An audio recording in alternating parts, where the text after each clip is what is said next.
xoolihii iyo dunyadii ay lahaayeen waxay ku waayeen abaar baasan oo ku dhufatay taasi oo muddooyinkii u dambeysay dadka deegaanadan haysatay. Deegaanadan ayaa waxay ka tirsan yihiin gobollada Awdal iyo Salel. Waqti waxay halis ugu jiraan in abaartaasi nafahooga dadka deegaanadaasi ay galaafato. waa kuwan dadka deegaanadaasi oo si qiiro leh uga waramaya abaartan baasan ee deegaanadooda ku dhufatay. abaartu si fool xun bay hooyo noo haysataa.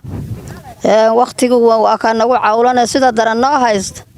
muuriya maalba waan isla qatiil darannahay. mooradii kale dhex joognay maxaan ku idhaahdeen calaf ka dayaynay waa in leeg. maatidad iyo mooro xoolaad intaba waan isla jilicsannahay. dawaa'iladu hadday wax noo tarayaan ooyooyin yaal qaylo waanu jabannahay. qaylo waanu baahannahay. qaylo dad iyo qaylo dunya intaba waanu baahannahay. gad saac baan ka soo aroornaa way naga liitaan adduunyadu xoolo way naga liitaan biyaha waxaan ku cabaynay waa lacagtan way naga liidataa xoolihii aan soo maxaan ku raayay ku cabaynay wax naga iibsaday waa weynay itaal fiicanna male maxaan ku raayay in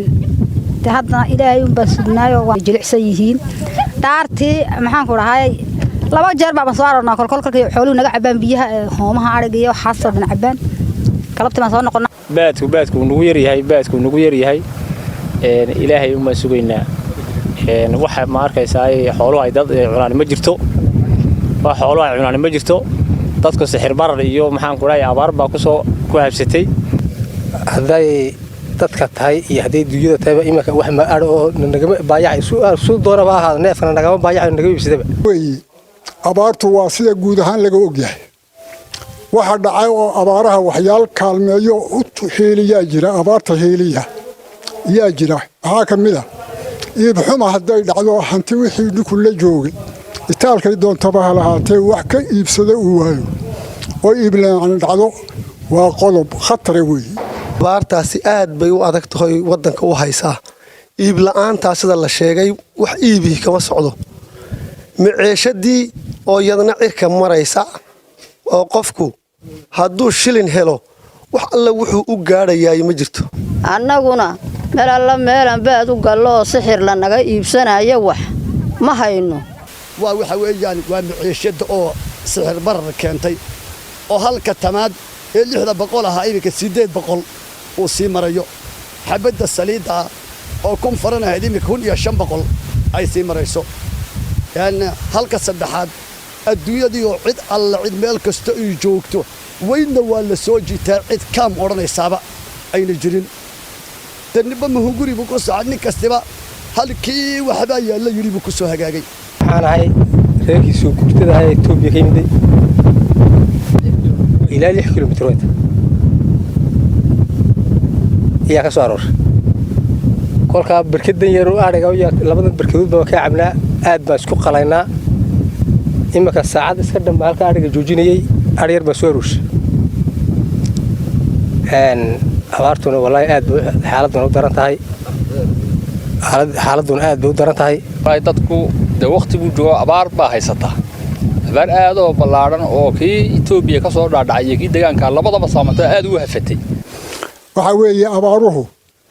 nin kastoo baanta aqoon laho aqli hibada uu arkayaa dhulku siduu yahay waa qodob abaarta madaxa laga raacayo weey haddii ay dhacdo maxaan ku idhaahaa ishin iyo ari adduunyadii lagu noolaa hadday afka dhulka ka dayso waxay dhuyataba ay weydo inay de halkaa cidaadaha ay ku noqonayso dhibina ka timidena waa wax la ogyahay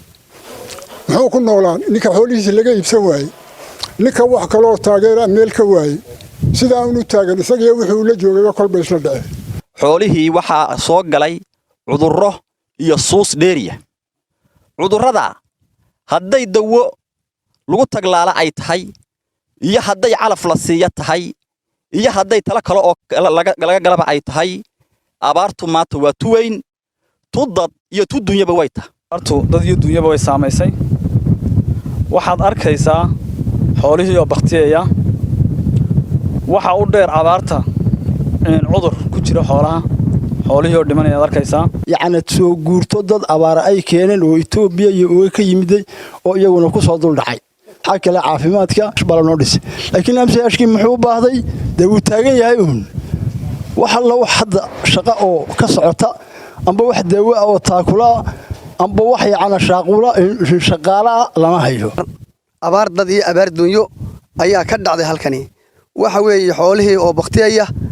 dadkii oo macluul dhimanaya oo muxuu ahaay dadkii jilicsanaa oo macluul dhimanaya xoolihii oo dhamaanaya dadkii oo baadiyaha oo nagu soo guuray oo magaaladii wax weeye magaaladii yimid Geerisaad oo halkan wax weeyaan haadina maanta wax weeyaan ayna cidna u maqnayn waxaan ku codsanaynaa hay'adaha dawliga ah ee Soomaaliland